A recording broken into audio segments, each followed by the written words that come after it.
Welcome everyone to tonight's ordinary meeting of Lithgow City Council, September the 25th, 2023. Acknowledgement of country. Lithgow City Council acknowledges Wiradjuri elders past and present of the Wiradjuri Nation, the original custodians of the land on which the Lithgow's communities reside. The Council also extends our respects to our neighbouring nations. Declarations of webcasting. I inform all those in attendance at this meeting that the meeting is being webcast and that those in attendance should refrain from making any defamatory statements concerning any person, councillor or employee, and refrain from discussing those matters subject to closed council proceedings as indicated in clause 14.1 of the Code of Meeting Practice. All present tonight, councillors, thank you. No apologies. Declarations of interest. Are there any declarations of interest this evening? Thank you. Somebody please confirm the minutes of the ordinary meeting of council held on the 28th of August 2023. Happy to move. Thank you, Councillor. Happy to Ring. second. Thank you, Councillor Bryce. All those in favour say aye. I'd like to speak to it. Thanks, Mayor. Councillor Marnie. Yes, Councillor Marnie. I'm not going to endorse the meeting minutes tonight. I felt there was an incident that wasn't dealt with, and I brought a point of order against it in item 10.3.1 of the previous meeting, where we continue to have points of order made which clearly don't reference any element of the Code of Meeting Practice. But what was even more concerning is when a councillor leaves his feet to wrestle the microphone off another councillor while slapping at the control button. The community expect a standard of behaviour which this went nowhere near meeting. The matter wasn't dealt with, the point of order I called, and I'm unwilling to endorse these minutes as a result. I also wish to have my name recorded against the minutes. At the last council meeting, I asked for my name to be recorded against the minutes at that council meeting. That wasn't done, and therefore I'll have my name recorded against these minutes as well. Thank you, Councillor Marnie, and thank you, Councillor Leslie. All those in favour say aye. Carried. Thank you. So you actually need to do a division because I'll have my name recorded. I will do a division, thank you. All those in favour say aye. Councillor Bryce, Goodwin, O'Connor, Coleman, Ring and McGee. Against? Councillor Marnie and Councillor Leslie. Thank you. Commemorations and announcements. On behalf of Lithgow City Council, I would like to express sincere sympathy and condolences to the families who have lost loved ones since the last council meeting. And there have been some tragic deaths in our local government area with quite young people that have given a lot to our community. Tanya Flynn, Karen Schramm and Mr Williams, all dying way before they should. So I think there are many other people that have passed away as well, but these particular people have given so much to our community. Our prayers and sympathy is with their families. But on a good note, the Beatles Festival is on this weekend in Lithgow, and I wish the organisers well. Council is a part sponsor of that particular festival, and I wish them well. They've worked very hard, so I hope that it goes very well for them. Public forum. Any person registered to speak during public forum on matters included in the business paper and registered via the council website prior to 12 noon on the day of the meeting will have the opportunity to speak. There will only be 2 speakers for and against on each matter in the business paper. Public forum will be allocated half an hour time in total, with each speaker having 3 minutes to speak. And we'll start public forum now, thank you. Mr Hines Becker, I don't think is able to be here tonight, perhaps because of the traffic situation on the highway. Danielle Tilley, item 10.5.2, Vale of Clwydd and Hermitage Hall. Would you like to come forward, Danielle? Thank you.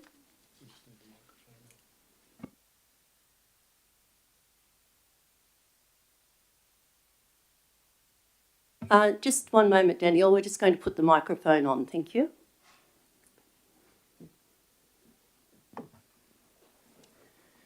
We wish to express our gratitude to the community, the council and its esteemed members who have shown unwavering support to us in the past weeks. We sincerely apologise for any unintended negative consequences that may have arisen from our Facebook post. Over the last 83 years, the Vale ladies have taken immense pride in serving our beloved community, and we have forged lasting memories and cherished friendships during this time. Their commitment to supporting the local community has been nothing short of remarkable. We would like to extend a heartfelt appreciation to the Mayor, City Council and its members for their generous proposal regarding the lease of the hall, allowing the ladies to continue their service to the community. The ongoing discussions regarding the lease, along with the additional requirements, has prompted us to reassess the future of the Vale ladies and above all consider the well-being of our members, taking into consideration their age and health. While we are deeply humbled and grateful for the overwhelming support from the community, it is with a heavy heart we must decline Council's offer. While we understand that the Vale ladies hold a special place in our community's heart, we believe it is time to let them gracefully retire. We request their privacy at this emotional time, and if anyone has any queries regarding this, please reach out to our Facebook page and we will respond in a timely manner. If the Council wishes to make an offer for the furnishings that the Vale ladies have lovingly contributed to the hall over the years, we welcome a respectful proposal. Any proceeds from this gesture will be graciously donated as a parting gift from the ladies to the hospital's palliative care unit. We will be vacating the premises on the 30th of October 2023. Thank you, Daniela. It's with such remorse and regret that we are here at this stage tonight, but we appreciate you coming on behalf of your Nan and the ladies, and you have been valued members of our community, and we've supported you, and all the community have supported you now for many decades. And what you're giving back to the Lithgow community right throughout our local government area is endless, and we're very grateful that we can see you retire in not having to work so hard for the public and all that cooking. We will miss your cooking as well. But very best wishes for all of you who have been members of the Vale ladies for many, many years. And please give our love to your mum. Grandmother, I can see she's not here tonight. Yes, no, she's not here. Ms. All right, Statham, would it be thank you. appropriate if we give them a round of applause for the Yes, good 83 idea, years? Councillor. Thank you.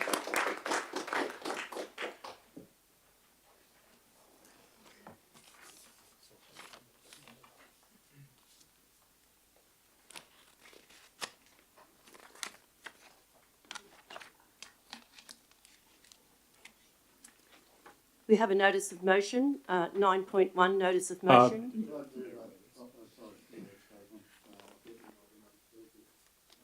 Other speakers, I'd like to move a procedural motion if I may.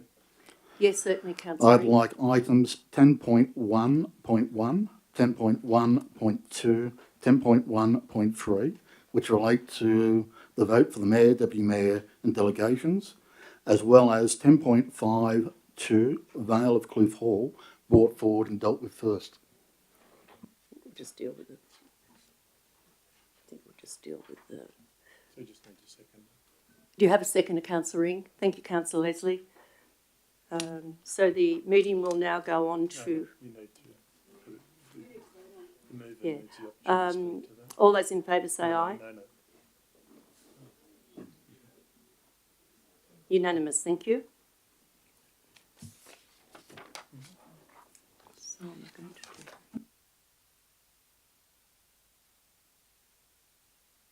Councillor Ring, could you just please repeat that? Oh, I can't see the screen, sorry. The Mayor, vote for the Deputy Mayor, delegations to the Mayor and DM, and 10.5.2, which is the Vale of Clwydd Hall, which is a late report. I'll bring the valve towards first. No, we have to deal with them in that order that the council brought them forward. So we do the nominations. 10.1, page 9. No, they've got to do it. That's how it should be done.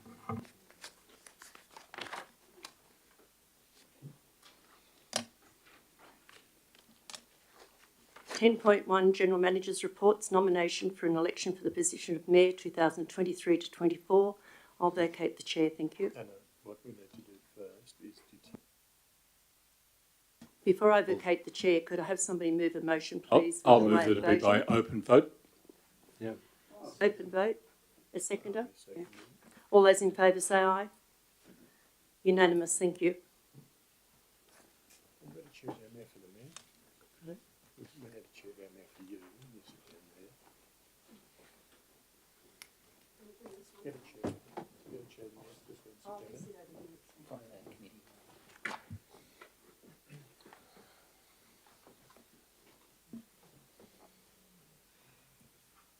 So just for the audience, the public gallery and those joining by video this evening, I have now taken control of this section of the meeting, which is the election for the position of Mayor. I do that as the returning officer. The Mayor has vacated the chair. The process is that I call for any nominations that have not already been received. There are no nominations that have come forward. The nominations that I have received, I have 2 nominations for the position of Mayor. I attest to the council and the public that both of those nominations forms are valid in the sense that they've been nominated in each case by 2 councillors, and the person being nominated has also signed and accepted that nomination. So the nominations are for Councillor Cassandra Coleman and Councillor Marie Statham. Council has resolved that the meeting be conducted by way of a show of hands. So I will deal with them in that sequence. Could councillors who are voting in support of Councillor Coleman as Mayor please raise their hand. For the record of those viewing by video, if you can just keep your hand up, the vote is Councillor Coleman, Councillor Ring, Councillor Leslie and Councillor Marnie. Could the councillors who are voting for Councillor Marie Statham as Mayor please raise their hand? For those at home again, or viewing by video, I acknowledge that those voting for Councillor Statham as Mayor are Councillor McGee, Councillor O'Connor, Councillor Goodwin, Councillor Bryce and Councillor Statham. That being the result, the will of the council and the vote is that Councillor Marie Statham be appointed as Mayor.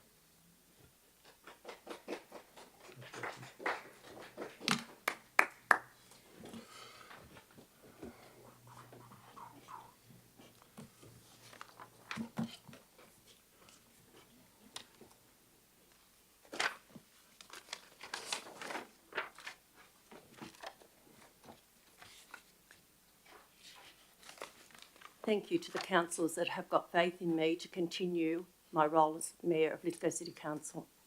I'm immensely pleased and proud to have been elected again as the council as Mayor. Naturally, in the lead up to an election and the potential for me to be called upon to step aside, I have reflected on the outcomes achieved over the past 2 years.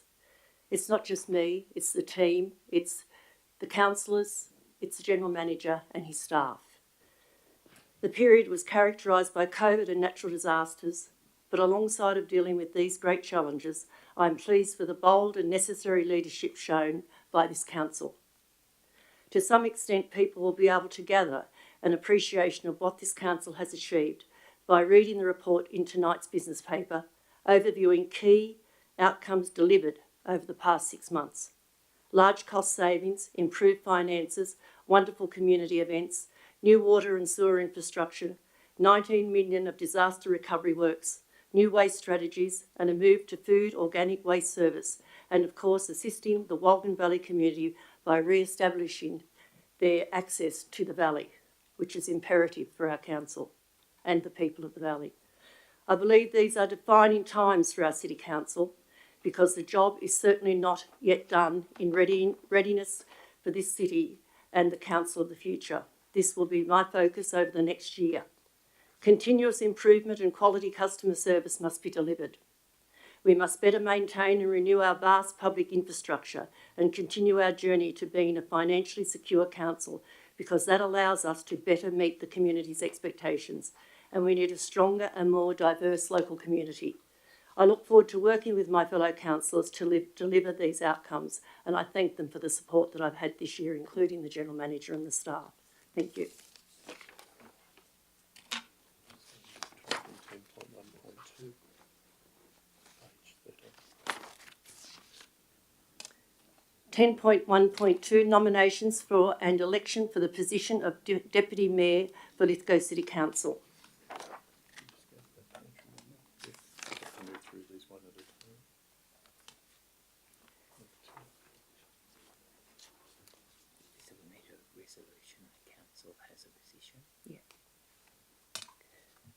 So the procedure for this election is, number one, that council have a position of deputy mayor and the next term of that position be for the same period as the mayor until September 23. 24, that's right. Right. Could I have somebody move this, please? I'll move that it be by open vote. This comes before the open vote. Councillor Bryce, have a seconder, thank you. Yeah. Councillor McGee, all those in favour say aye. I'd like the council now to determine the method of voting. Could I have somebody move a motion, please? I'll move that by open vote. Thank you, Councillor Leslie. Also, Thank you, Councillor Bryce. All those in favour say aye. Thank you.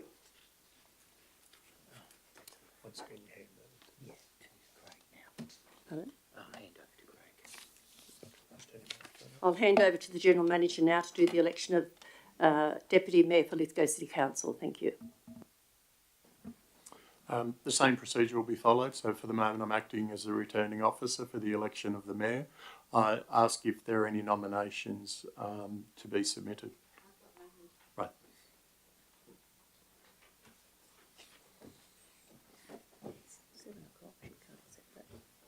They can lodge it up until the election. Yeah.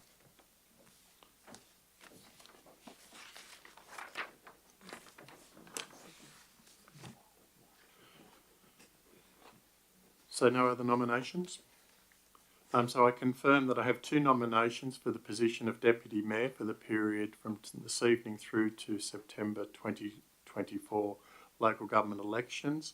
Those nominations are for I confirm both those nominations are valid in the sense that they've been signed by two councils or nominated by two councillors on each occasion, and the person being nominated has accepted that nomination. The nominations are for Councillor Eric Marnie and Councillor Darryl Goodwin. I'll deal with them in that order. Could councillors who favour Councillor Eric Marnie as Deputy Mayor please raise their hand and vote in that manner? I just record that for those people viewing from home who won't be able to see the full audience, the full council, sorry. Councillor Coleman, Councillor Ring, Councillor Leslie and Councillor Marnie. I now call for those councillors who vote for Councillor Darryl Goodwin to be the Deputy Mayor to raise their hand. Councillor Statham, Councillor Bryce, Councillor Goodwin, Councillor O'Connor, Councillor McGee. That being the case, I declare Councillor Darryl Goodwin as Deputy Mayor.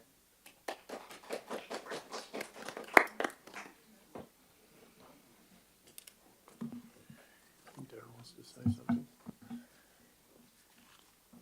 Deputy Mayor, Councillor Goodwin, would you like to speak? Like to say something? Yes, thanks, Mayor Statham. I'd like to take this opportunity to thank my fellow councillors for endorsing me into this position of Deputy Mayor. I don't take this position lightly, and I won't, and I will do my very best to work with the community, administration staff and the Mayor to further progress Lithgow into the future. We have a very, very big job ahead of us, and I'm looking forward to this opportunity and the challenge that's been given to me. In a recent meeting with Councillor Turley, the President of the Local Government Association, we expressed and advocated for her to take to the government on our behalf, which I fully supported as well, transition from coal, water security, climate change, regional governance and economic disadvantage, financial sustainability, housing crisis, health services and safer roads, and a link from Sydney to the Central West. All are very important issues that are creeping up on us in this area, and that is why it's very important for councillors to work hand in glove at a strategic level with the community and the administration to deliver the best outcomes for our areas. I'd also like to acknowledge Councillor Coleman's contribution in this role in the past. Thank you. And I'd finally like to thank the wider community for their ongoing support. It's a very tough job with sleepless nights at times for all of us. However, let's not look backwards, let's look forwards with a vision of building relationships, leveraging off where others have made success and growing our wider area into an even better place to work and live. So I thank everyone very much. Thank you.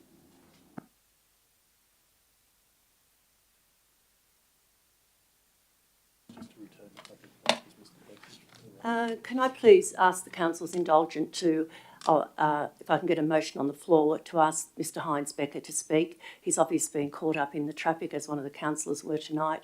Happy to move it. Yes, have us move it, thank you. Councillor O'Connor, Councillor Bryce seconded.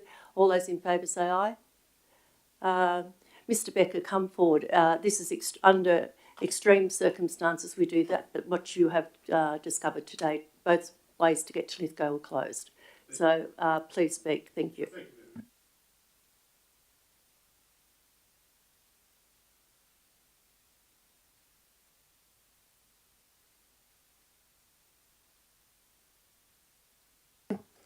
I represent the applicant, Vale of Clwydd, and I note from council's papers that an approval has been recommended. In the circumstances, I'd respectfully ask council to make the approval in accordance with the recommendation. The other matter that I might just indicate, the result will be that at long last the subdivision will be commencing. I think it will be of great benefit to the community and will result in a significant number of people moving into the Lithgow area. In addition to that, at long last, the community will also receive a bridge, which will hopefully result in a lot additional safety for road users, particularly using the bridge. And thank you, Madam Mayor. Thank you, councillors. Thank you, Mr Becker. And I thank councillors for extending that invitation to Mr Becker to agree with that. Thank you.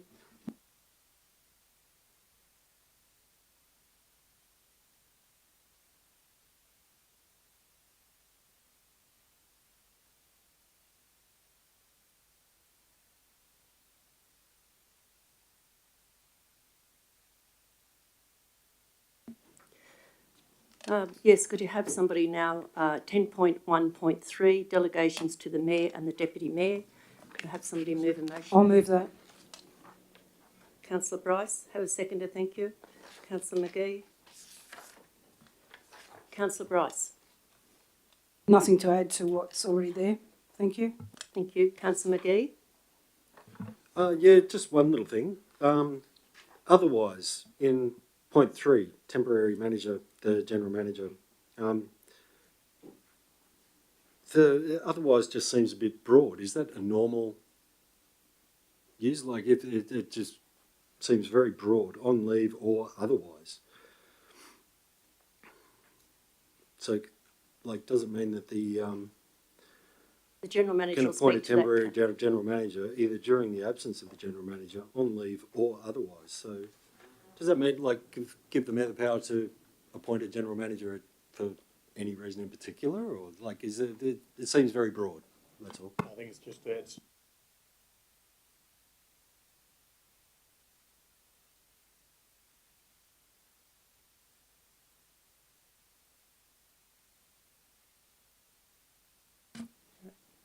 Thank you, Mr General Manager. Thank you, Councillor McGee. Anybody wishing to speak? If no dissent, I'll put the motion. All those in... Councillor Marnie? Just wanted to ask a couple of questions through you, Mayor, please. Certainly. Just with the acting, I'm sort of in the same area as Councillor McGee. With the authority to appoint a temporary, are we talking about a temporary general manager outside the organisation, or are we using existing staff with resources within the organisation? If I can, please. Mr General Manager, thank you. I don't think it limits the council, so it would be a decision that's open to the council. Of course, typical practice would be that if I was on leave, I'd make those arrangements. But if I was on leave for an extended period of time, perhaps put that on me. But by unplanned sick leave, extended sick leave, or for some other reason where it wasn't planned, the council, I expect, would turn first to the directors and draw from internally. But it's open to the council to equally bring somebody in to act in the role of temporary general manager. Thank you, Mr General Manager, and thank you, Councillor Marnie. My apologies. Okay. I just want to be clear with point E. In conjunction with the Deputy Mayor, the authority to conduct the performance reviews of the General Manager, and then we've also got in point A and 2A. I'll leave that. But I just want to be clear that the performance review is a review that's undertaken by the council or as a whole. I'd like to move an amendment, if I may. I'd like to delete the item E deleted. It's always been, in my time, all councillors are involved in the performance review, and I think it should remain as such. If I got a seconder? I'll second that. Councillor Coleman. Thank you, Councillor Ring. Would you like to speak to that, Councillor Ring? In the past, there has been on the last council, and I don't know what happened prior to the 18 months I was here, it was always a case of the entire council were part of the review committee. I think that should continue. I actually think it's quite disgusting that there was a major absence of performance review from the last council to this council, with no review having been completed from the time of Mayor Thompson having been General Manager until just after you renewed the General Manager's contract. I think we need to up the ante on this and do it properly. Councillor Coleman. The previous performance of the General Manager was reviewed by the whole council in this current council and the previous council that I was a councillor of, irrelevant of the General Manager, irrelevant who is in this chamber. It should be all of the councillors. Thank you, Councillor Coleman. Anybody else wishing to speak? I still have one last question, if I can. Can I ask what the budgets for donations and receptions? Excuse me, Councillor Marnie. You'll have to wait until see if this amendment comes up. Thank you. Anybody else wishing to speak? Right of reply, Councillor Ring? No. I'll put Councillor Ring's amendment, please, that councillors all be involved with the General Manager's review. All those, show of hands, thank you. That is unanimous, thank you. Councillor Marnie, we've already gone through this, so you've already spoken now. I will take your other question. Thank you, Mayor. I just wanted a question to the staff. Just wanted to know what the upper level of the budget for donations and civic events is. I just want to know what the exposure is there. I'll ask Mr Gurney, thank you. Through you, Mayor Statham. As it states in the report, the amount of the donations is part of Council's complete donations budget, so that's donations and financial assistance.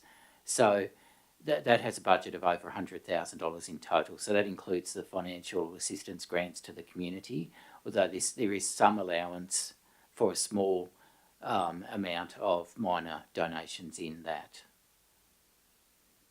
Okay. Thank you, Mr Gurney. Thank you, Councillor Marnie.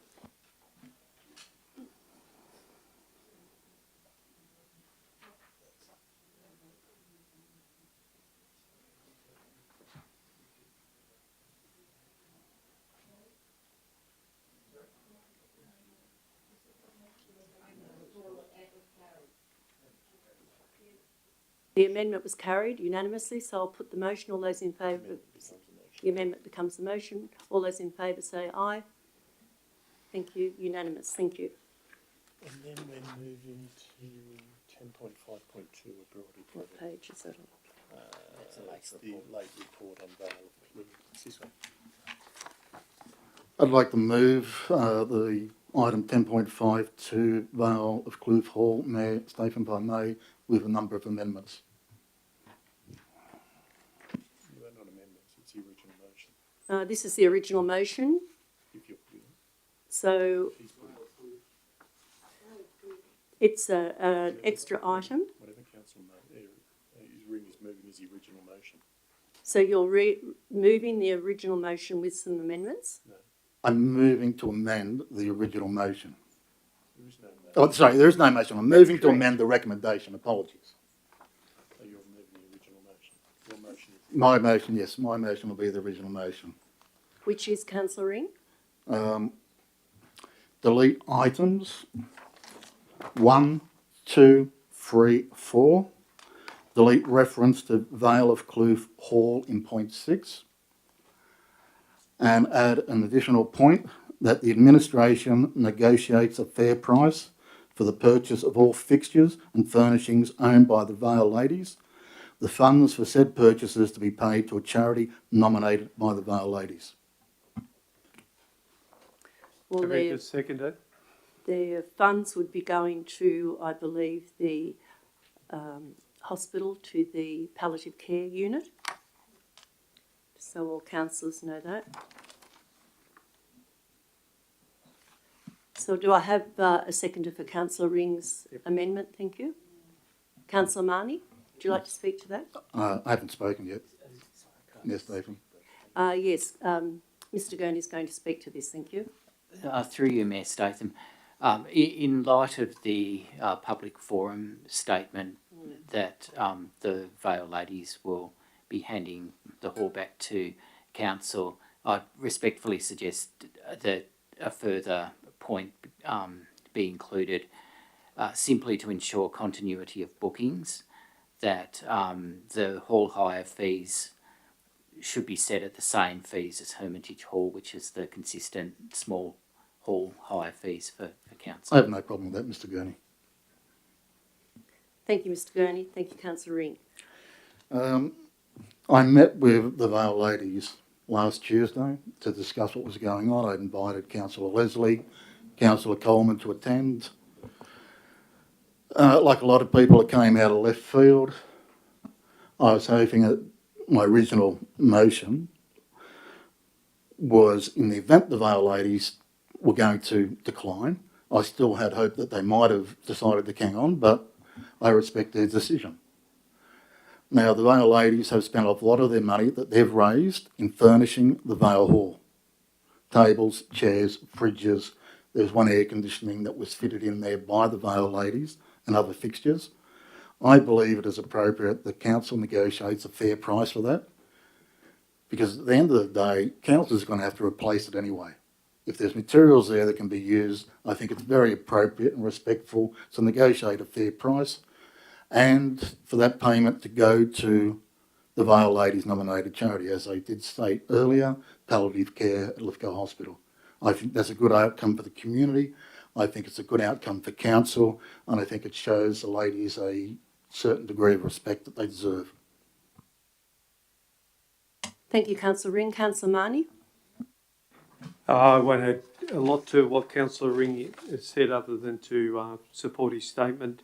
I would also like to see, whilst we're reviewing leases in regard to the Crown Lands Act and commercial leases, when we've got commercial entities using public lands to generate business income, I think that's a priority. I also think we need to think carefully about organisations such as the Vale Ladies, who provide significant community benefit through their activities within a council-owned building. And I just will take a keen interest on pricing signals to a lot of community organisations as far as affordability, because when these people step out of the service they provide to us as a community, that there isn't a lot of people queuing to fill that void, and certainly council won't be the one filling that void. So I'll take a very active interest in a lot of our community, both community sports and community organisations, are providing service to the community and the fees we're charging them. Thank you, Councillor Marnie. Anybody else wishing to speak? Councillor Con. Yes, thanks, Mayor Statham. Firstly, I'm sorry for how the Vale ladies were treated, and they absolutely deserve acknowledgement and an apology. Secondly, I'd like to add that when you visit the Lithgow Council website, it states to speak to Mrs. Jan Hawkins. I believe that will have to be rectified. If the Vale ladies are handing over the hall, which they are doing, then that contact will have to be changed. Thank you, Councillor Coleman. Councillor Bryce. I'm really sad about the Vale ladies closing. The Bryces, my husband's family, have had a strong association with the Vale and the ladies and everything else. All the wakes and everything that we've had there, christenings, I'm really sad about the whole thing. I understand why they're closing. I mean, they're a fair age. They've been around a long time. I've been in Lithgow and lived in the Vale and Doctors Gap area for a long time, and the same ladies were there when I first came to Lithgow. So as I said, I'm very sad about the whole thing. I wish them all great time in their retirement from the Vale. Ladies, I still hope they get together and still do their bingo occasionally. Thanks. Thank you, Councillor Bryce. Anyone else wishing to speak? I also had a meeting with the General Manager, our Council Solicitor, our Chief Financial Officer, and Mrs. Jane Hawkins and Julie Hewen last week. It was very clear to me that they were considering retiring, and unfortunately the message out on, and I thank you, Julie, for your apology about, through Danielle, for the inconvenience it caused me. The information wasn't correct. And Councillor Coleman, I don't believe for 1 minute they owe us an apology. We owe the council an apology. The Vale ladies an apology. We're deeply saddened that it has come to this. So anyway, Councillor Ring's amendment. I'm going to put the amendment. All those in favour say aye. Point of order, right of reply. Let's stick to the code of practice, meeting practice. Have you had a right of reply? No. I didn't think you were going to, Councillor Ring. That's all right. Councillor Ring, right of reply. Thank you. I'm hoping that all councillors, and I get the feeling that will support this. I think it's only fair to show the ladies respect. They've worked hard. They've given their life to this community. And they're to be congratulated on what they've achieved.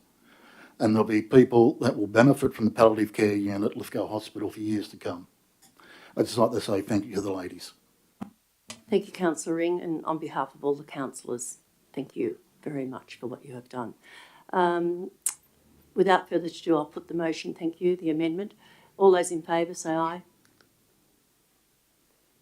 Councillor Bryce is not here, but the remainder of the councillors have voted on that. Thank you. Thank you, ladies. What are we up to now?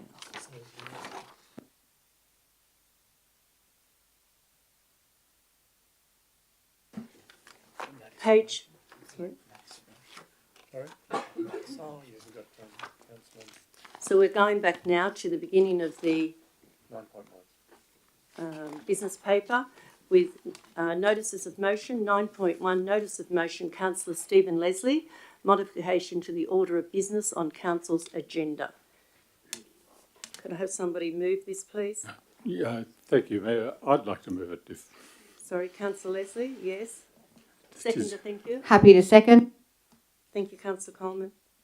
It is my notice of motion, so I thought it would be appropriate that I move it. Councillor Leslie, thank you.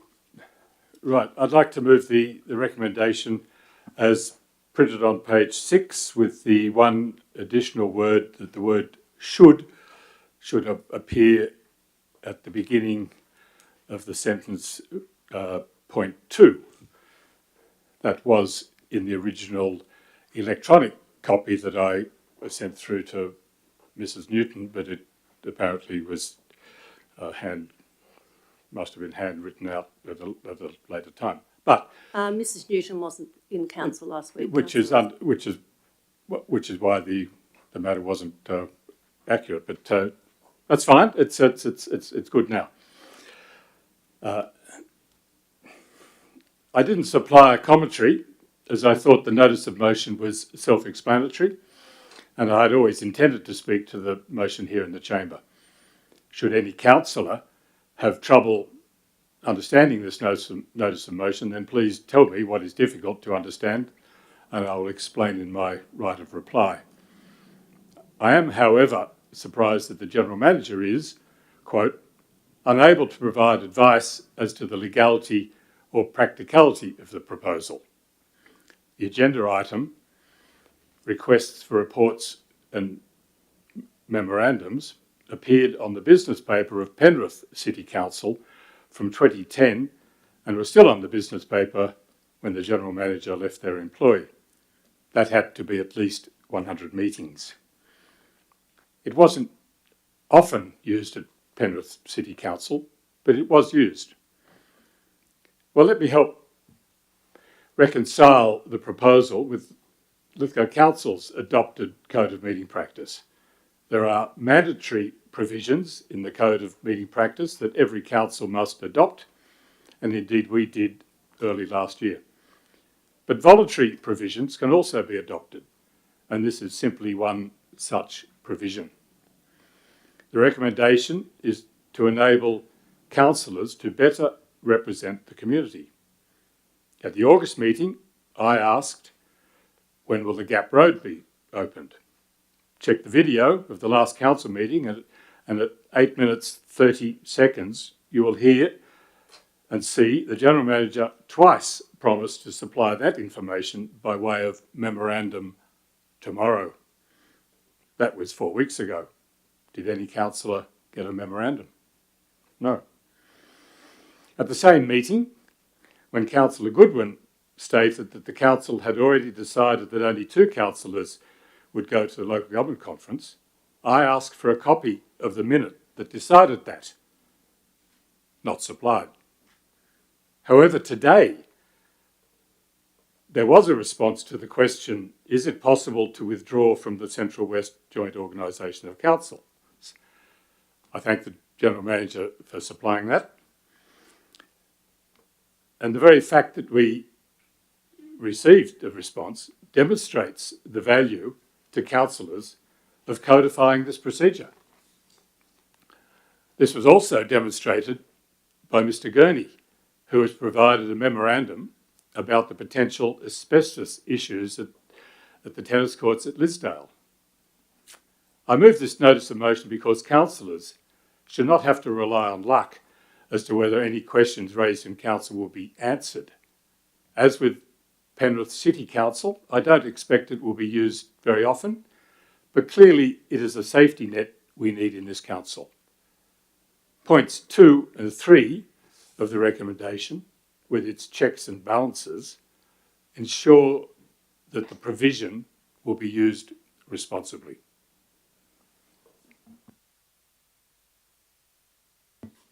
Thank you, Councillor Leslie. Councillor Coleman.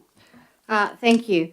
I was recently speaking with Jess Jennings, who's now the newly elected Mayor of Bathurst, who informed me that during his term alone, he has submitted 5 notice of motions.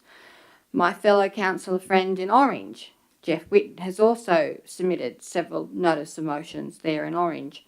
And on numerous occasions, I have seen notice of motions from several councillors here be submitted.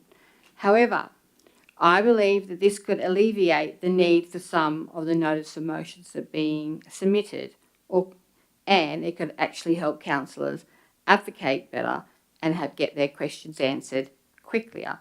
So I like the idea that this gives councillors an opportunity to truly advocate for the residents. Thank you, Councillor Coleman. Anybody else wishing to speak on this matter? Councillor Ring. Look, I can see merit in this. There are items that may not get ruled as matters of great urgency, but matters which would be nice to get an answer in a very short period of time for the community. I don't see it as being something that's necessarily to be used every meeting, but occasionally there might be a need to bring up an item that is important, and it would be good to get a report back at the next meeting, rather than dealing with it as urgent business.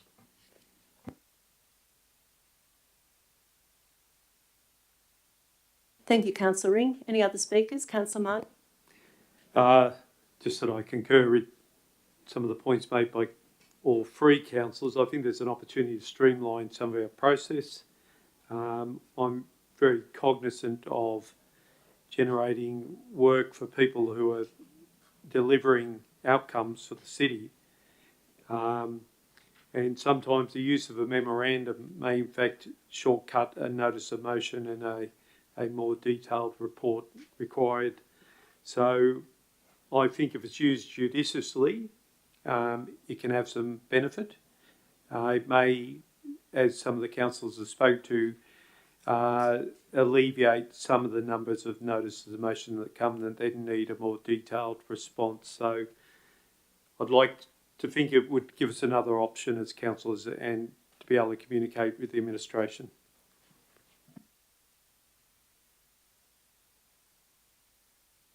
Thank you, Councillor Marnie. Councillor McGee. Yeah, I find all of the arguments for this very dubious indeed. I don't believe that it would be used to make anything quicker or streamlined, and I do believe it would be misused. Anyone else wishing to speak? I'll put the motion. Right of reply, please, Councillor. Thank you. When will the Gap Road be opened? It was a fair question. And it's a question that I've been asked many times by residents in the city. I have friends who play lawn bowls down at the Workmen's Club who come from the Blue Mountains. They're not comfortable about having to drive all the way around. They'd like to know when they could come back. We didn't get an answer at the time, and the General Manager indicated that by twice saying that he would supply an answer by memorandum on the next day. It therefore wasn't minuted. There was no opportunity to have this minuted, and therefore it just got lost. It just got lost. So this is a procedure by which important matters don't get lost.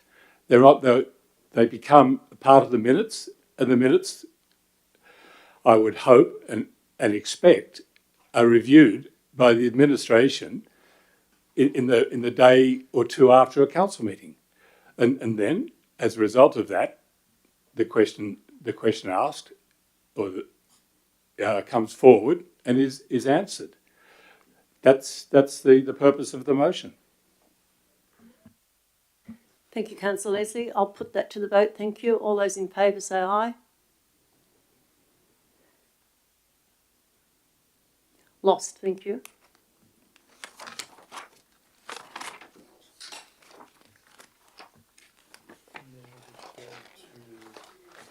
Ten point two.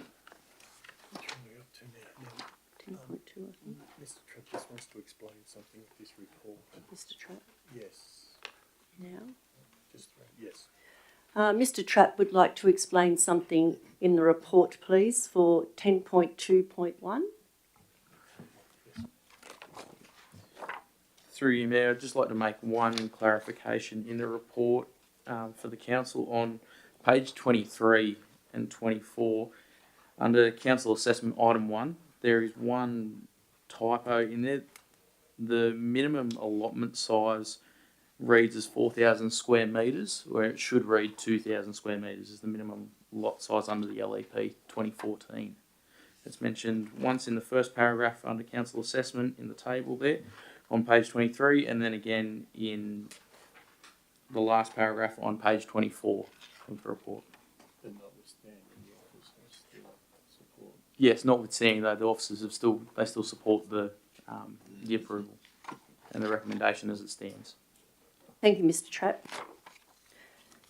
10.2.1, building and development. Could I have somebody please move this? I'd like to move this, but I'd like to amend the recommendation, if I may, Mayor Statham.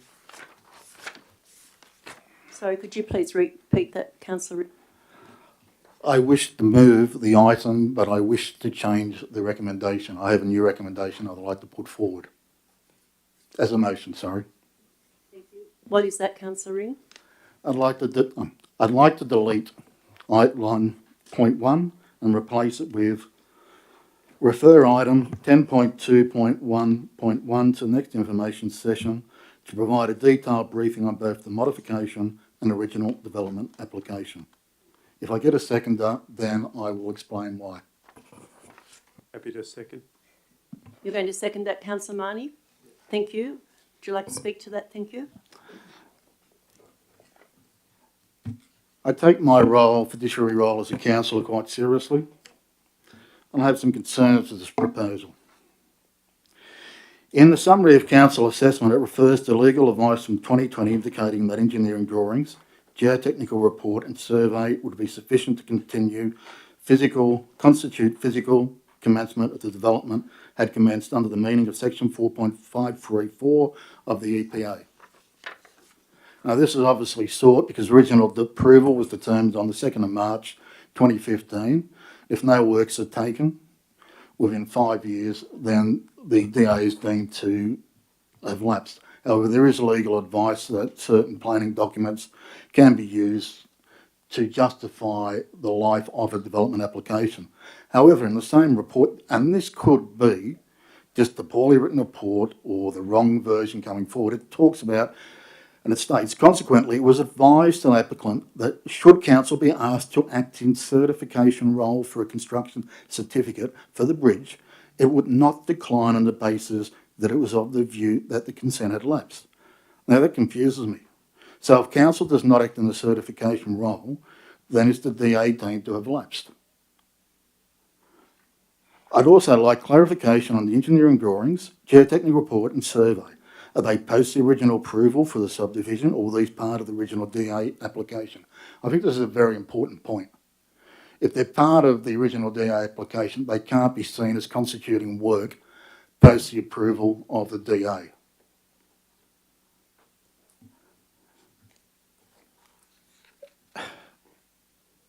Section 5.53 of the report, any development control plan, the report references Mayoral DCP that would have been current when the application was originally approved. This is back in 2015, and this proposal goes back to about 2009. However, in the last 8 years, the housing needs of the community have altered, as has government's approach to the housing crisis. Does this proposal or modification provide council with the appropriate mix of housing? I have no problem with the proposal to reduce the size of some blocks, but does it go far enough to deliver a variety of housing styles? There's a workshop seminar at WS tomorrow night on the future of housing in Lithgow that will form part of the housing strategy by WSU undergrad funding. It'd be great to have that information prior to making a determination on this modification, particularly if the DA is still viable. Also, reference to John Holland in the reports, I believe, should be deleted. John Holland is no longer the lessee for the rail network outside of Sydney. It is UGL. That needs to be inserted in to make it relevant. Also, the report, it's only a minor thing, but it doesn't reference who originally called in the DA. I went back to the earlier report that's mentioned. It still did not reference who called this in. I don't believe deferring this matter for another month will have any serious impact on the proponent. No construction certificate can be issued until the bridge is built. The bridge must be built first. And quite frankly, if there's capacity to put some more houses out there or to rearrange it or to put in a variety of housing, and that could be to the benefit of the developer, I think that should be on the table. This is not about being anti-development. This is about getting clarification. This is a very old development application. I want to be certain that everything in front of me is 100% correct. Otherwise, I can't support it.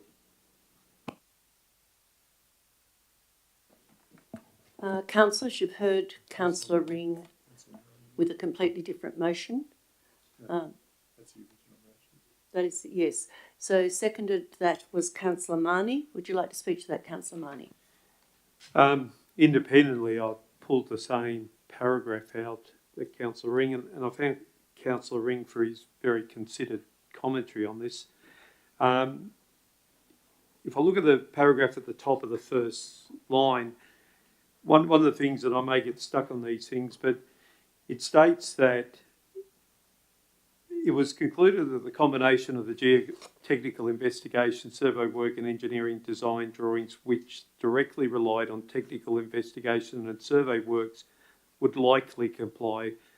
I think in planning terms I'd like to see something a little bit more firm. Like I'd like to see that it does comply with the requirements of section 4.3 paragraph in brackets 4.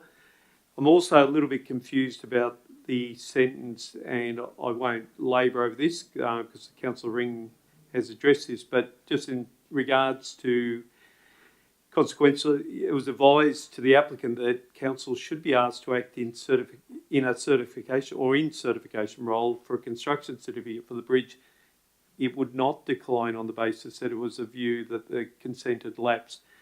I find that statement confusing, and so I'm comfortable with Councillor Ring's proposal that we bring this back to an information session and clarify a few elements. I also concur with Councillor Ring's comments. I think the additional lots may provide a different housing stock, and I think that is useful. And so I'm happy to, I haven't made any predetermination about it, but I would like additional information on it, please. Thank you, Councillor Marnie. Anybody else wishing to speak on this? Councillor McGee. Yes, I'd like to speak against it. It's been all too long coming, and I do trust the staff who've looked into all of this and have made these decisions and these recommendations with very good information at hand. Yeah, we can't procrastinate any longer on this. I'd go with the recommendation, so I can't go for this motion. Mayor Statham, Thank you, Councillor McGee. Councillor Goodwin. can I foreshadow an amendment if this amendment doesn't get up? Councillor Goodwin. That if this amendment doesn't get up, that we go back to the original amendment. Good question. The motion. The motion is completely different to what's written in the book, in the agenda. So it is foreshadowed. Thank you, Councillor Goodwin. Point of order, Mayor. We have a motion. If Councillor Goodwin wants to move an amendment, move an amendment. It's as simple as that. You don't have to foreshadow an amendment because we don't have an amendment on the. You only foreshadow an amendment when you already have another amendment. We don't have it. So we have a motion, we could have an amendment. And just get back to basic meeting procedure. Thank you, Councillor Leslie.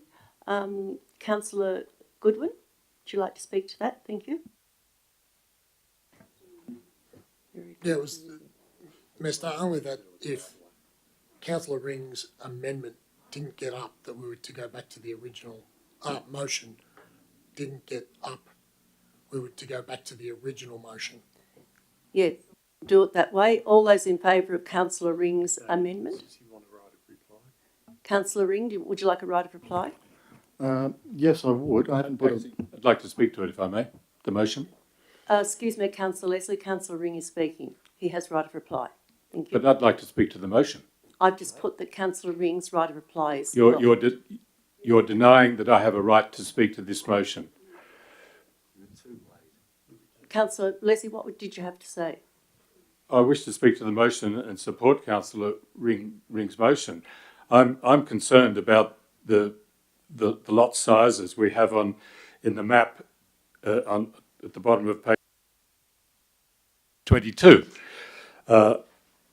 We have in Lithgow Council recently, in regards to the development at 3 Tree Hill, amended quite substantially the lot sizes to enable a far greater grouping, a far greater variety of lot sizes. But if you look at the lot sizes here, just by eye, they all seem to be within 10% of each other in lot size. I mean, and the only reason they seem to change is because you have roads and corners making things different. But if you take the council's proposal out at Three Tree Hill, there's major differences. Now, people need to, in other words, this particular development becomes a development that's just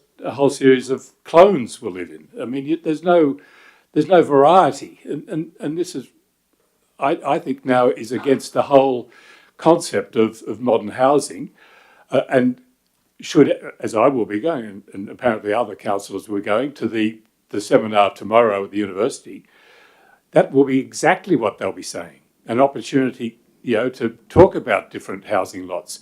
Now, it's not. It may well have been a long time, but Councillor Statham, you, as mother of the house, were the only councillor who voted for this particular development in 2016. Every other councillor has been elected since then. Now, sure, we can take the advice of the staff, but I think we have a duty ourselves to have a closer look at this, as we did with Three Tree Hill. I think it's important that we look at it. We take a broader view.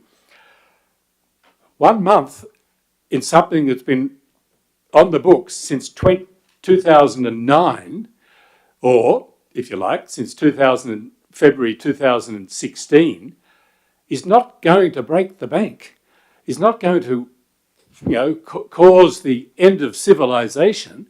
Let's just deal with it sensibly and with proper consideration of the issues we have. Thank you, Councillor Leslie. I'll put the amendment. All those Right in a favour. reply, please. Right of reply. No amendment. As I said, I'm not anti-development, and this proposal may lead to the developer actually getting a better return from this project and a better outcome for the community. With response to Councillor McGee, I'd like to read something out. It's from ICAC, lobbying local government councillors. In development matters, for example, the Land and Environment Court has made it clear that where council determines a development application, councillors should not rely exclusively on council officers to consider all matters relevant to the determination, but must also consider the relevant matters themselves. Basically, we are required to question what is in front of us, to drill down, and to do the job that we have been voted in for. ICAC requires us to do it. That document is available, lobbying local government councils on the ICAC website, and it's how I've dealt with every DA that has come to this council since I was first elected on the last council, and I will continue to do so.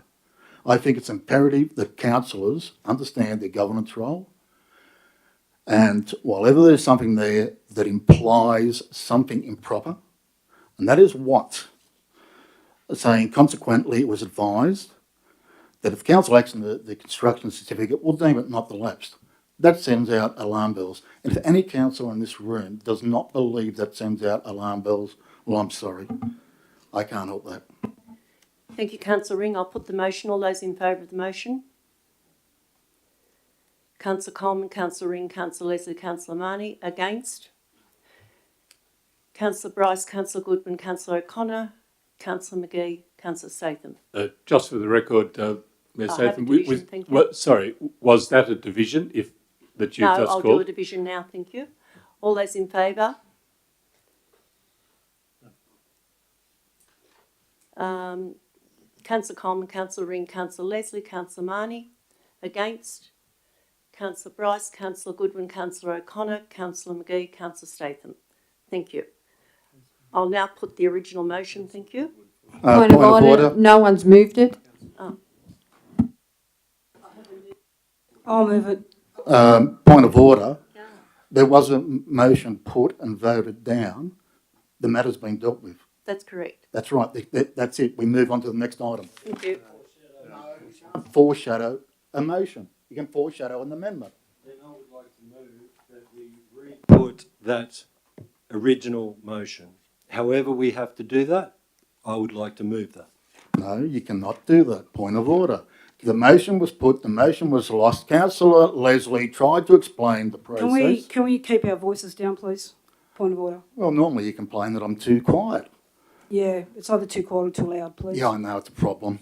Excuse I me, don't care. thank you. Now, the end of the day, Point of order, please. Have we finished with this motion? we're Can we finished please with the move whole on? item. We move on to the next item now. Can we stop I'll talking get a about it? ruling then. Councillor Coleman, Councillor Ring, Councillor Money and Councillor Leslie were unsuccessful. Councillor McGee, Councillor O'Connor, Councillor Goodwin, Councillor Bryce and Councillor Statham voted for the item and it was... You can't do that. Can't do that, councillor. Yep. Through you, Mayor, I'm looking at the Code of Meeting Practice here adopted by the Council, and a councillor may propose a foreshadowed motion in relation to the matter the subject of the original motion. It was the original motion. Without a seconder during debate on that original motion, the foreshadowed motion is only to be considered if the original motion is lost or withdrawn, and the foreshadowed motion is then moved and seconded. If the original motion is carried, the foreshadowed motion lapses. So the motion was lost, so the foreshadowed motion is able to be dealt with. Thank you for the clarification.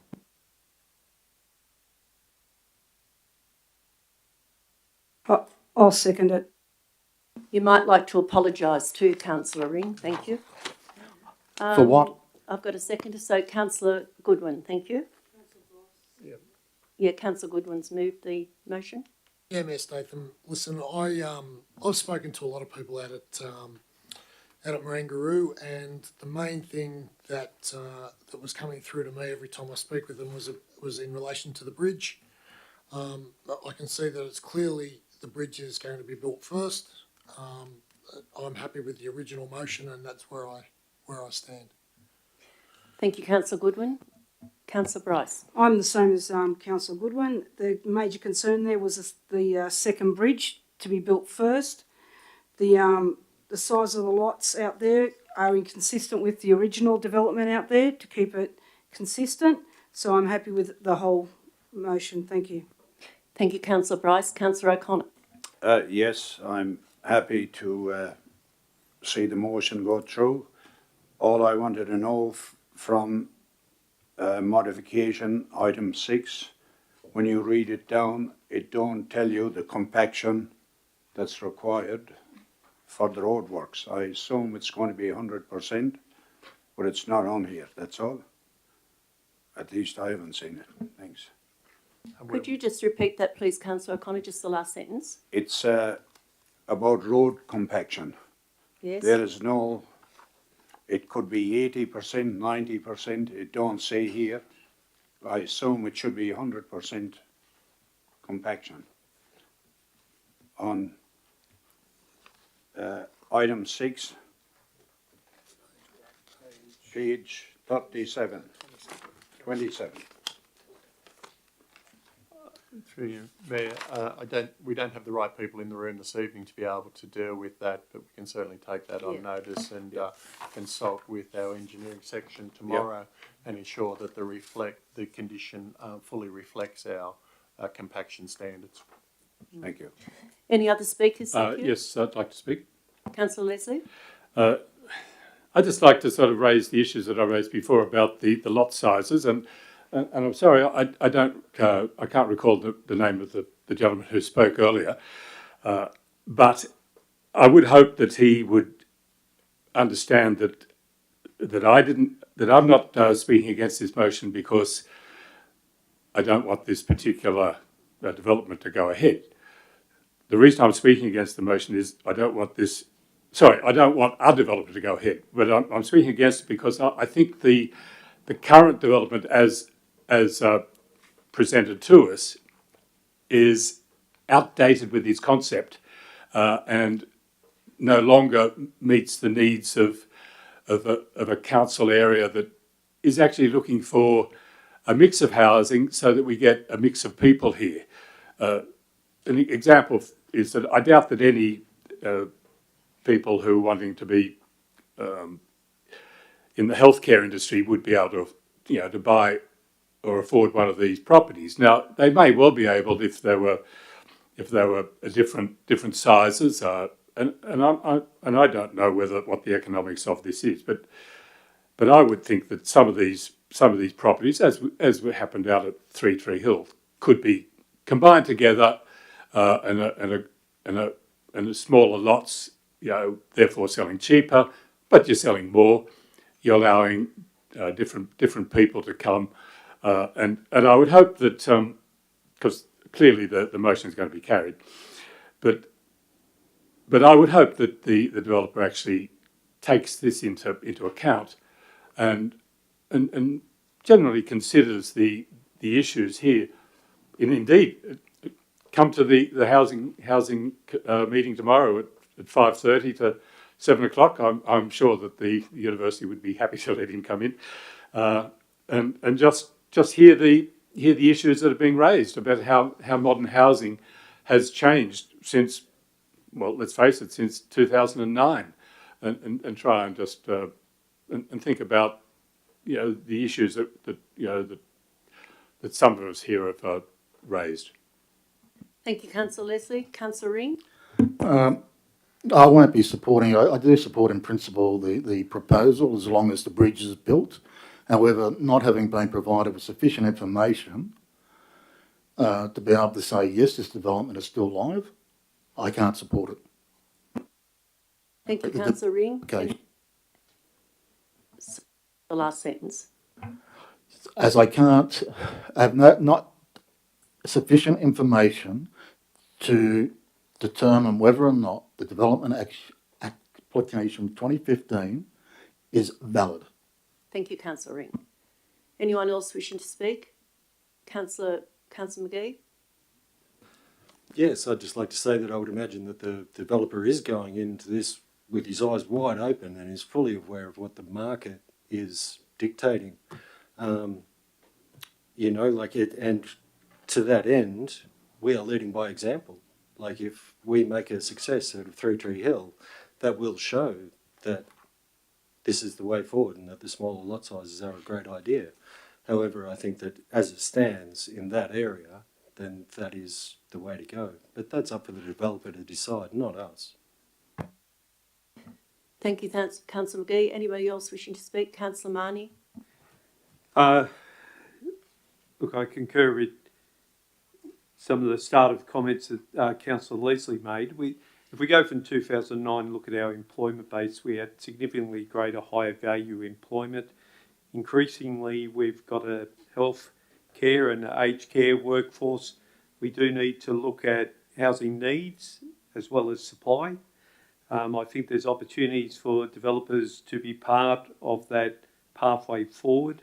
I don't know that it's necessarily a complete desire that everyone wants to live in a large lot in that location. They may, in fact, want to live close to the golf course. We've heard a lot of conversation about asking older people, particularly of my age group, whose children have moved out, to move into smaller houses, and we fail to bring much of that housing stock into the market. We continue to bring large houses which are not meeting the needs of first home buyers and potentially empty nesters wanting to scale down. So I think there's an opportunity for the developer to consider that. I also concur with Councillor Ring. I was left unclear as a councillor and I'm unable to make that decision. And I did draw that statement out independently of each other, and it did ring alarm bells for me. So at this stage, I can't support the motion. Thank you, Councillor Marnie. There are no other speakers. Right of reply, Councillor Goodwin. No, I'd like to just put the motion.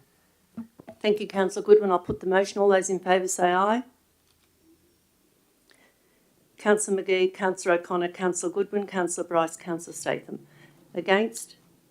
Councillor Leslie, Councillor Ring, Councillor Coleman, Councillor Marnie. I'll call the division. Thank you. All those in favour say aye. Councillor McGee, O'Connor, Goodwin, Bryce, Statham. Against? Coleman, Ring, Leslie and Marnie. Thank you. 10.2.2.1, 6-month progress report, January to June. Could I have somebody move this, please? I'll move it. Thank you, Councillor Bryce. Have a seconder. Thank you. Councillor Marnie. Councillor Bryce. Just go with the recommendation. It's a report. Thank you, Councillor Bryce. Councillor Marnie.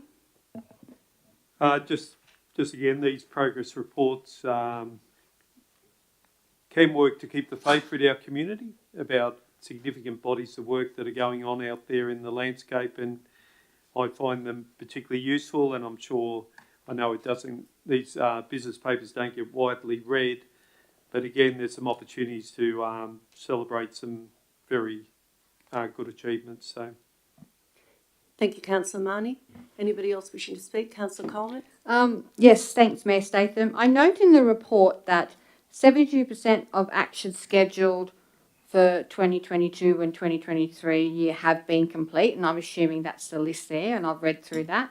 But it also states in the report that 9% are ongoing and 10% have been deferred and 9% are not completed. Do we have a list of those projects? Thank you, Councillor Coleman. Mr General Manager, thank you. Yes, it's specifically elaborated upon by the traffic light symbols in the attachment to this report. So if you read the 6-month annual report, it'll have those signalled. And then there's a specific comment which explains the basis for that not being completed or deferred. And by and large, it makes a commitment for when that action will be completed. So the loop is entirely closed, and more than happy to bring that information back for Council to further discuss or hear about at an information session. But very, very much highlighted in the 6-monthly report. Thank you, Mr General Manager. Thank you, Councillor Coleman. Thank Anybody? Councillor Yes, Yes, I just want to, the Clarence to Wang pipeline, it said there's been expressions of interest for calling tenders. How far is that up to, can I ask, through the Mayor? Mr Trapp will answer that. Councillor O'Connor. Through you, Mayor Statham. So the expression of interest process has been completed with a review of all the provider responses completed by a team involving Council, Public Works. That's going through another process now of rating, and then we'll be able to proceed one way or another, whether we go to a selective tender or we'll go back out to market for those. Thank you, Mr Trapp. Thank you, Councillor O'Connor. Councillor Ring. thank you, Mayor Statham. First, just a minor point for the administration for future reports that come to council. I'm sure this is just an error, but the Local Government Act, Section 404 doesn't have a Part 5, nor does it state the General Manager must ensure that regular progress reports are provided. The wording reference comes from page 16 of the Integrated Planning and Reporting Guidelines for Local Government, New South Wales, March 2013. That's just for future reference. I have some questions in relation to the report. First, in the report, item CC 2.44, the Mayor's Mental Health Task Force hasn't met this current year.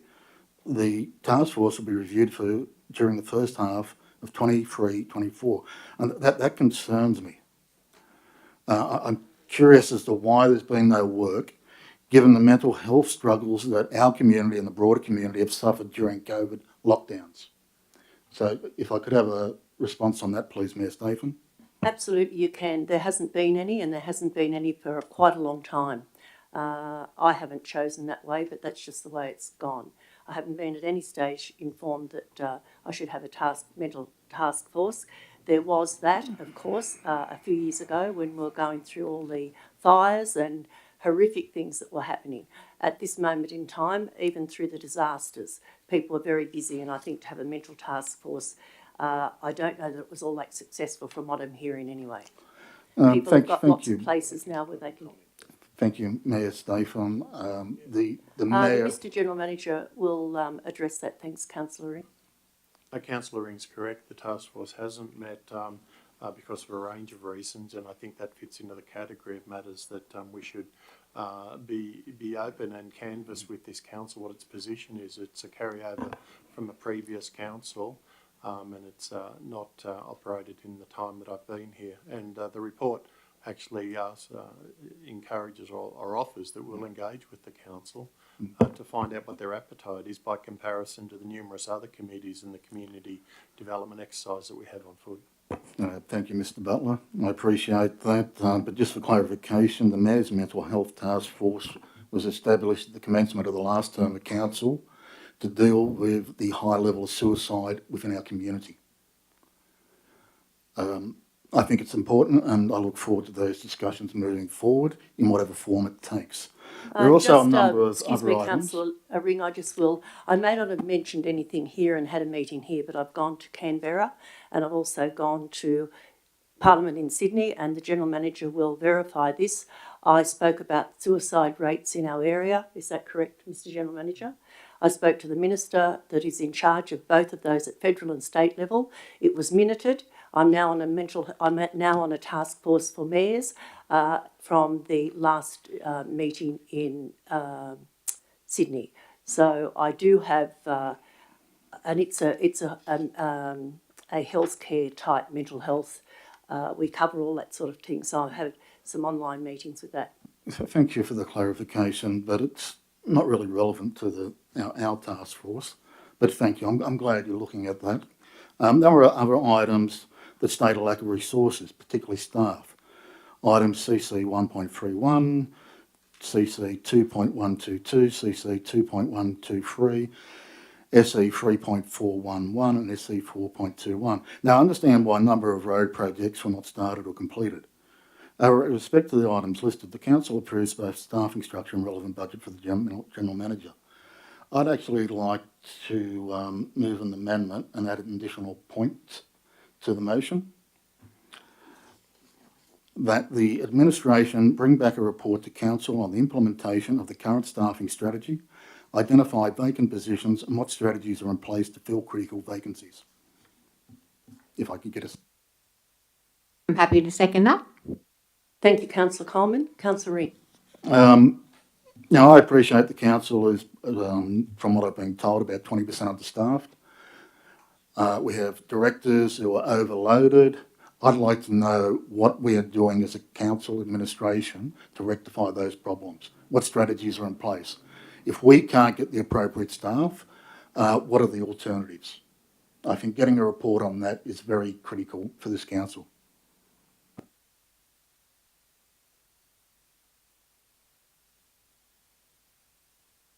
Councillor Coleman. No, I have nothing further to add. Thank you. Any other speakers? Thank you. Councillor McGee.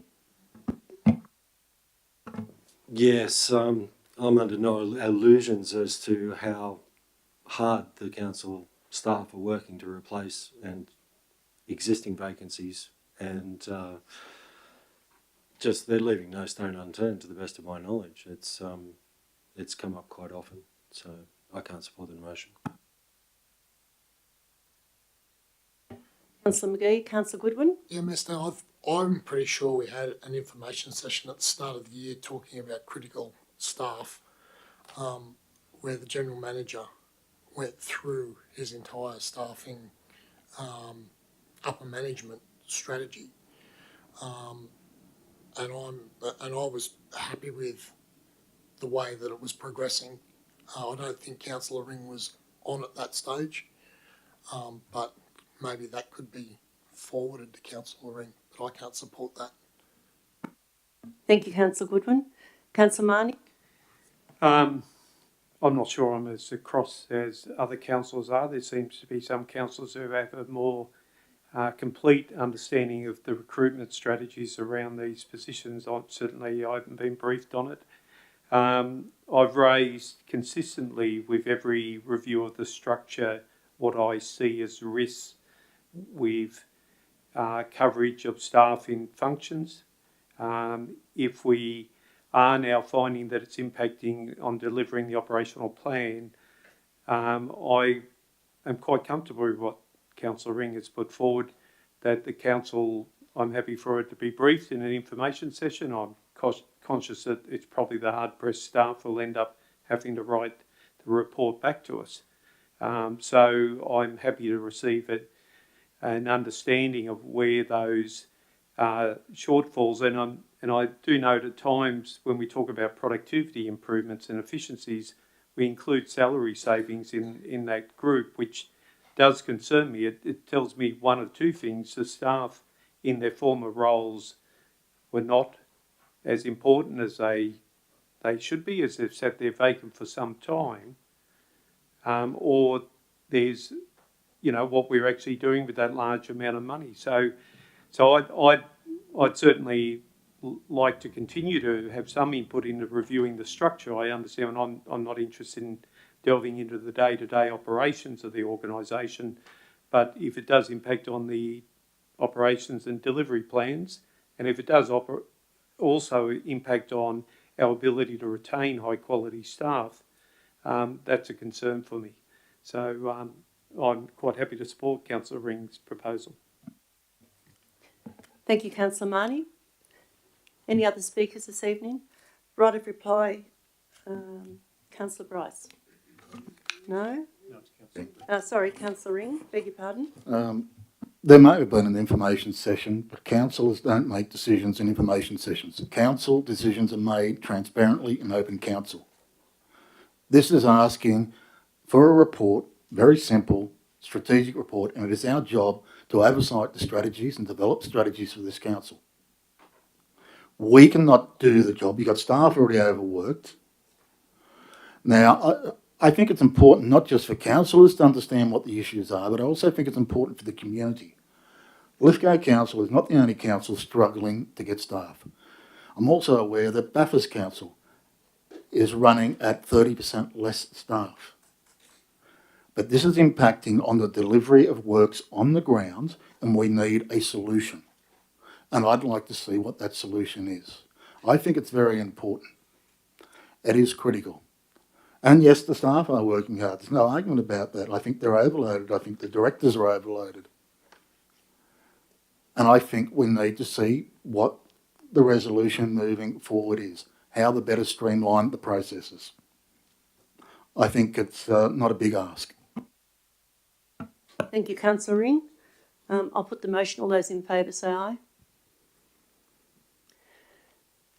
Councillor Marnie, Councillor Leslie, Councillor Ring, Councillor Coleman. Against? Councillor Bryce, Councillor Goodwin, Councillor O'Connor, Councillor Statham. Call the division. A division, thank you. All those in favour say aye. Councillor Leslie, Coleman, Ring and Marnie. Against? Councillors Bryce, Goodwin, O'Connor, McGee and Statham. Thank you. To the original motion.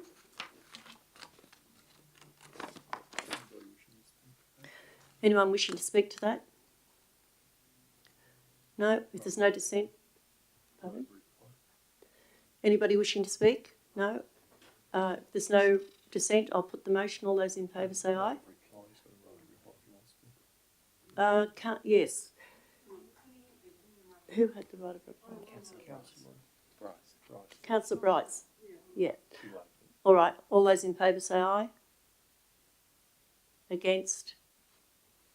Carried. Thank you.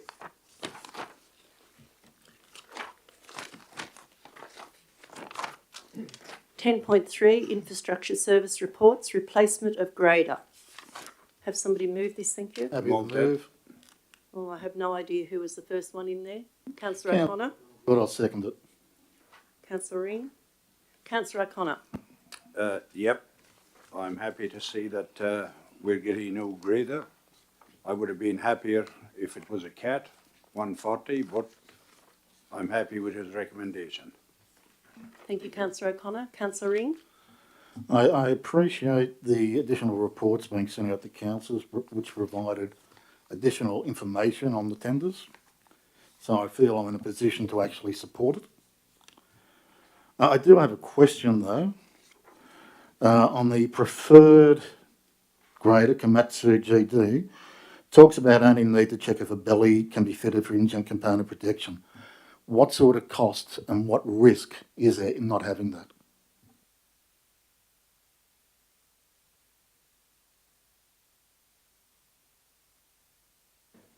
Mr Anderson, thank you.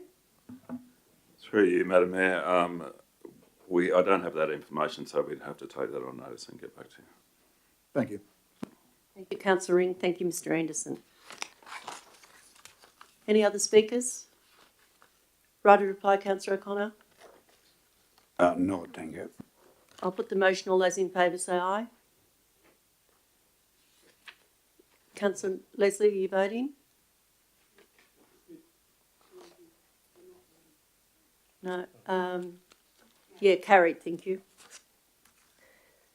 10.3.2 acceptance of road sealing tenders, asphalt and spray sealing. Councillor O'Connor. Happy to move. I'll second it. Thank you, Councillor Bryce. Councillor O'Connor. Yep, just a report and recommendations that we use the asphalt laying services, Bernie Pave, Road Solutions and Downer EDI as a panel to use in the sealing of roads. And all Pavement Road Solutions and Fulton Hogan, they're all very good companies, so I can't see any problem whatsoever. Thank you. Thank you, Councillor O'Connor. Councillor Bryce. Again, I'd like to thank Mr Gurney for the report, the justification of the tenders this afternoon. It was good to go over that prior to this meeting. I have no objection to the... Thank you, Councillor Bryce. Anybody else wishing to speak? Councillor Ring. I have one question for you, Mayor Statham, through to the administration, if I may. I'd just like to know how effective the spray sealing of some of our roads is, and they generally it's a 2-spray seal coat. I'd just like to know how effective it is. It doesn't have to be answered tonight. If it could come back to an operations committee, I'm just a bit concerned whether or not, although it's a cheap process, whether or not it's value for money in the long run. So if we could discuss it in more detail at an operations committee, that'd be appreciated. I'll ask for that to be put on the agenda, Councillor Ring. Thank you. Right of reply, Councillor O'Connor. Oh, thanks. I'll put the motion. All those in favour say aye. Carried. Thank you. 10.4 water and wastewater reports, waste optional budget variation, hook lift truck and operator. Have a mover, thank you. I'll move this. Thank you, Councillor Bryce. A seconder, thank you. I'll second. Thank you, Councillor Goodwin. Councillor Bryce. There's a very good report, and I can see from the report that the estimate savings will be $12,000 annually, which is another good savings, and it will be better for the collection of waste in our rural areas. Thanks. Thank you, Councillor Bryce. Councillor Goodwin. No, thanks. I have questions. Councillor.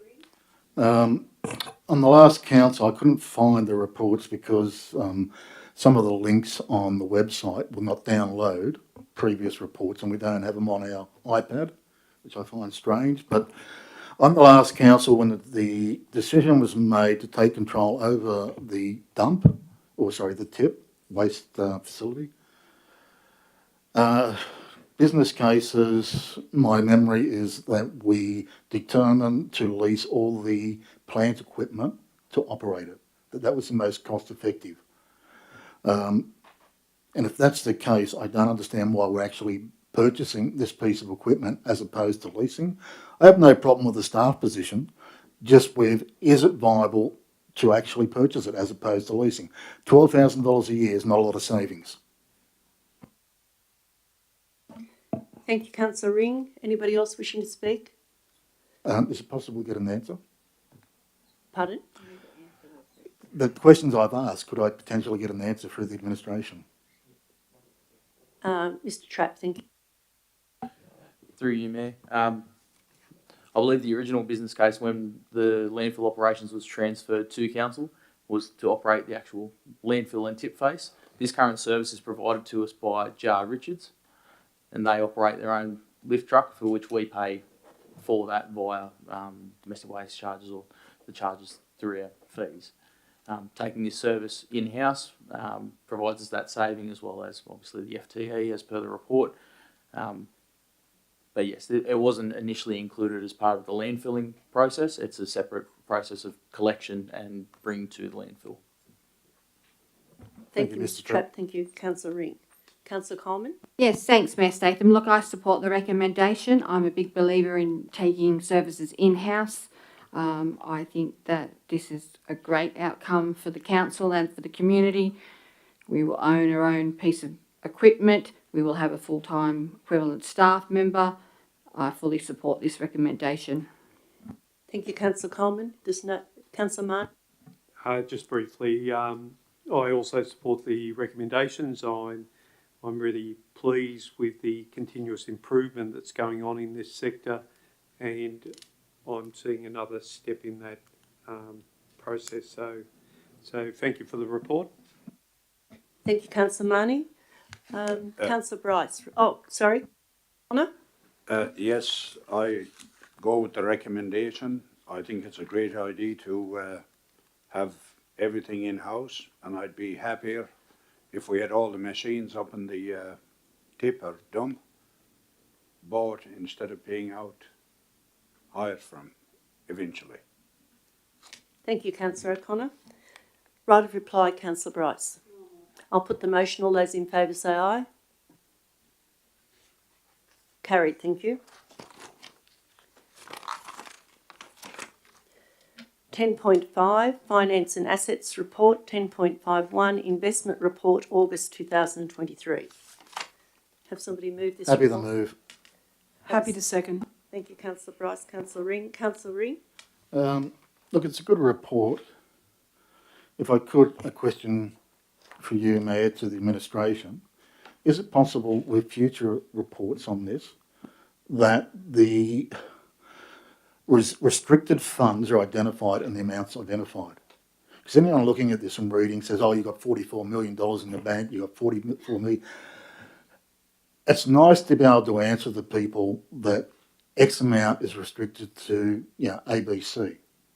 Now, I'm hoping that there's no need for an amendment for that. Is that possible to add in without too much drama?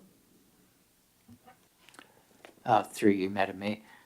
That shouldn't be a problem at all. We can include a summary table similar to what's in the quarterly budget review reports, and I can ask Finance if they can do that monthly. At the moment, they've been doing that quarterly. It does require a bit of work with the reserves reconciliation, but I'll see if that's possible and if we can simply add that into the report each month. Thank you, Mr. Gurney. I'd appreciate that because it does help us deal with questions from the public. More information we have, the better we're capable of fulfilling our role. And I appreciate it's very difficult for your department at the moment, managing money with the disaster funding that's impacting on our cash flow. And it's not, the more information we've got that we can actually convey that to residents, the better. So I appreciate that. Through you, Madam Mayor, just to add, Council received an advance payment of $13.8 million today for natural disaster works completed, some of which is still to be claimed. We need to reconcile it, but that's good news.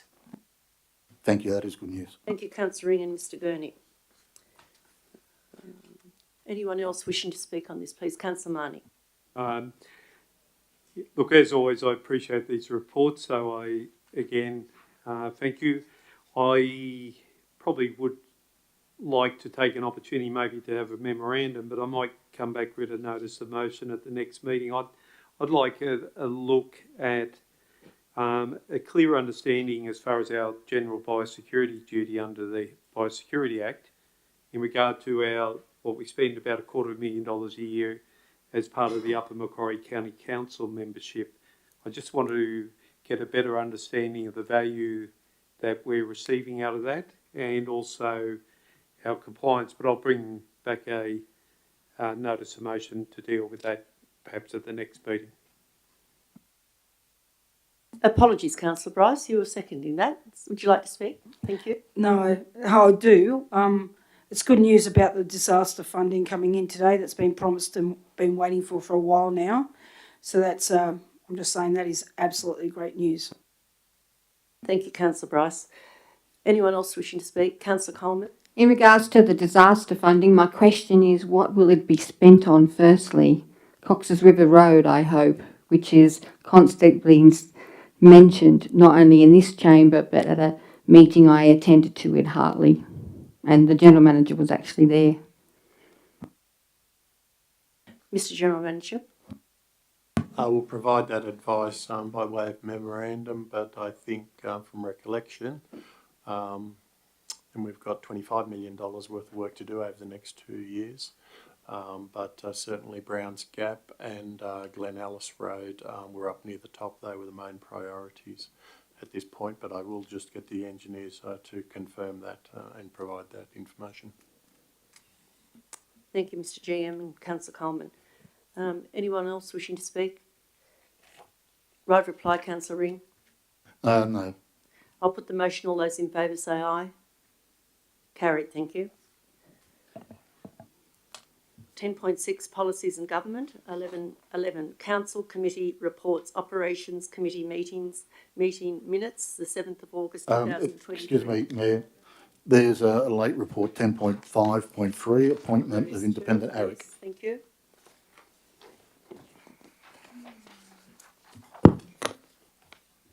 .5.3 is the late report, appointment of independent ARIC member and chair. Happy to move.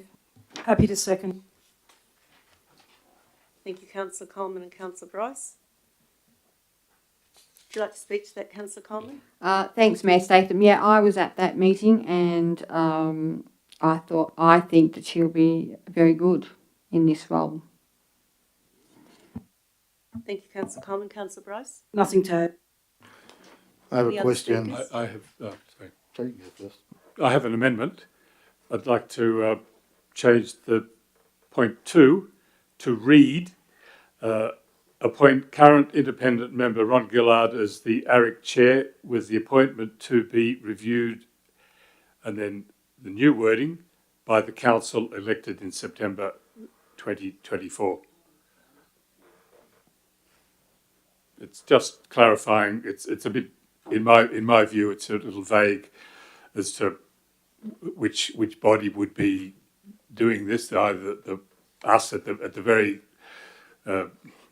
end of our term, or with the new one. I'd just like to clarify that just to make it quite clear. I hope it would be accepted. Are you by happy the with that, movement. Councillor Coleman? Yeah, I have no problem with that. Thank you, Councillor Leslie. Councillor Ring, did you? I have a question, Mayor Stephen, through you to the administration about how the ARIC is functioning at the moment. Have the changes been brought in where there are no council law voting positions on it at the moment, or is that yet to come? No. That's there now? Mr Gurney will answer that, thank you. Through you, Mayor Statham. The guidelines are yet to be, the new OLG guidelines are yet to be formally implemented. We have a final draft which we're told by the OLG won't change. There are still regulations that need to be implemented to go with the guidelines. At this stage, the mayor and a councillor, being the deputy mayor, are members of voting members of the committee. The plan is for that to continue for the rest of this council term, subject to any directive from the Office of Local Government. One more, if I could, Councillor Statham. When, I don't know if we need to make it an amendment, but when the council representatives go, and obviously it'll be you, Mayor Statham, go to the local government conference, can we put up a motion to request a change to retain voting membership of councillors on the committee? I think it's very important that councillors have a vote, because the oversight role that they play is very important, but it's a crucial role of the councillors themselves. And I supported that stance on the last council, and I think we should at least try and raise it at the conference if we can. Now that will confuse councillors, so that will have needed to be You want added a to the resolution. Okay, well, I'll so move. Again, who moved it? Councillor Cullen, would you accept that? Councillor Coleman moved it. I'm happy to accept it. I think it should be debated at the local government conference, and I think we should obtain our voting rights, the mayor and the deputy mayor. We always have that, haven't we? Yeah, so we just need to have that in. Councillor Bryce is happy to second that addition. Yeah. So we do now have voting rights. We have 2 members on that committee. But that's changing. It's changing, so we should retain them. Yes, That's and lobby it at the local Yes. government conference, which will be your good self and the deputy mayor Darryl. Councillor Bryce, is there any other debate first? Right of reply, Councillor Coleman. Just before that, I note that my amendment that was accepted hasn't yet been changed in the on the screen here. Do you want me to read it again so we get it right? It starts after, on the second point, it's correct up to the word reviewed, and then by the council elected in September 2024.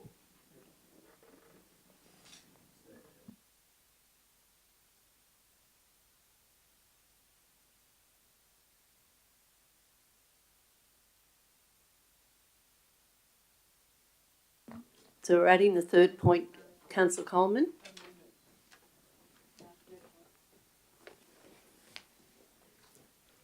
Right, it's on your screens now, thank you. So Councillor Coleman, right of reply. I'd like to thank the councillors for contributing to this recommendation. I think it's important that, yes, the appointment is reviewed by the council elected in September 2024. I think it's important that our delegates to local government conference lobby to retain our voting rights on ARIC. I think it's important that we continue to have those voting rights.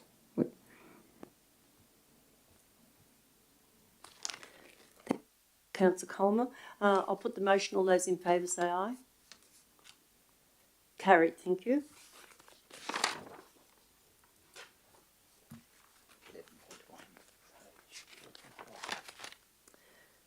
So 11.1, Operations Committee minutes of the 7th of August meeting 2023. Could I have somebody move that? Thank you. Councillor McGee? A seconder, thank you. Councillor Goodwin? Councillor McGee, would you like to speak to that? Councillor Goodwin? No, I don't need to speak to it, Mayor Statham. Any debate on that? I'll put the motion. All those in favour say aye. Carried, thank you.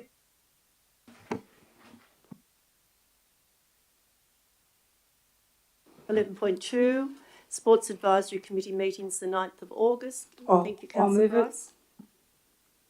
Yeah, I'll second it. Councillor Bryce, would you like to speak to that? Only thing I want to add was that it was well represented by all the sporting bodies. It was a very good meeting, that one. That's good. No, thank you, Mayor Statham.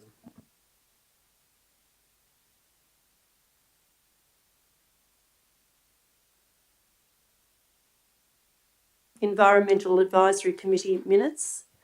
I'll move. Thank you, Councillor Bryce. Have a seconder, thank you. Councillor Marnie. Councillor Bryce. Nothing to add. Councillor Marnie. No dissent. I'll put the motion. All those in favour say aye. Carried. Thank you. 11.4 TALC Committee meeting minutes, the 7th of September 2023. I'll move that. Thank you, Councillor Leslie. Have a seconder, thank you. Thank you, Councillor Goodwin. Councillor Leslie, would you like to speak to that? Not at this stage, no. Councillor Goodwin, no. If there's no dissent, I'll put the motion. All those in favour say aye. Carried. Thank you. Business of great urgency. Closed council. Can I have somebody move that we move into closed council? Thank you. I will. Thank you, Councillor Coleman. Have a seconder, thank you. Councillor Bryce. All those in favour say aye. Carried. Thank you. We'll just ask the public forum if they would mind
new recycling supply. I'll start again. The council just met in the closed session, the committee of the whole. They dealt with item 13.1, the waste services contract, new recycling supply.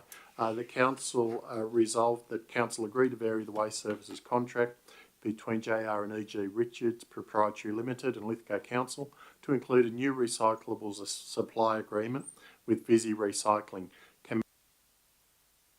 23 and ending 3 November 2025. Number 2, an addendum be added to the waste services contract between JR Richards and Lithgow Council, referencing the new supply agreement with Visy Recycling. And thirdly, council delegate authority to the general manager to execute all necessary contract documentation.